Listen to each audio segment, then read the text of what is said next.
The Oilers and the Leafs, the contrast is remarkable at this point. A fourth straight loss, a fourth straight blown lead by the Leafs, and there are now serious question marks about Sheldon Keefe's future as the head coach of the Toronto Maple Leafs. In stark contrast, the Edmonton Oilers, a franchise record 11th straight victory, and they continue to climb. As I say, the contrast here is remarkable.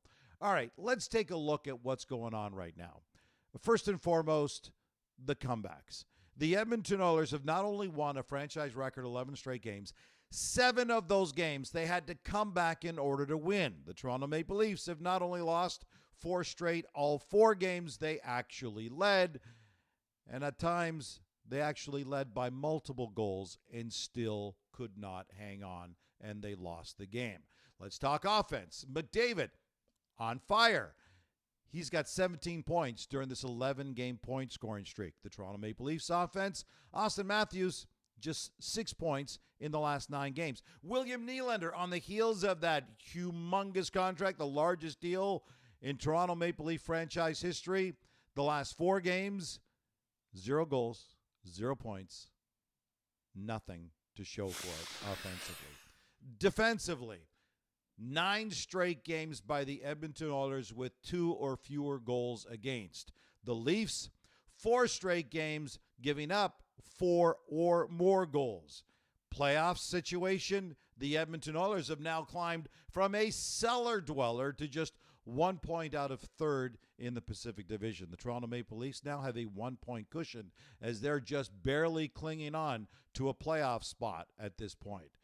Coaches, Chris Knobloch, since he took over the organization, he's a local hero.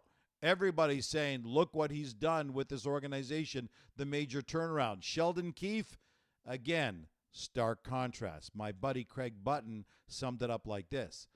Keefe either finds solutions or they bring in somebody who can. So now people are wondering about Sheldon Keefe's future with the organization. At the start of the NHL season, both teams were Stanley Cup favorites, and now are we looking at a contender and a pretender? For his part, Mitch Marner says, and I quote, "We are a great hockey team. We need to ignore what everyone else says." So, what do you say? I gave you some facts. I gave you some numbers. I've told you about what the streaks are going on. Is this merely a hot streak by the Oilers combined with a very cold streak by the Toronto Maple Leafs? Or is this just reality of setting in? Again, at the start of the year, most experts were looking at the Oilers and Leafs as 2 of the top contenders to go all the way and win the Stanley Cup this year. And right now, one is really flying and the other is really struggling. Just blips or an indication of the reality of both those organizations. The comments are open. I'd love to hear what you have to say about it.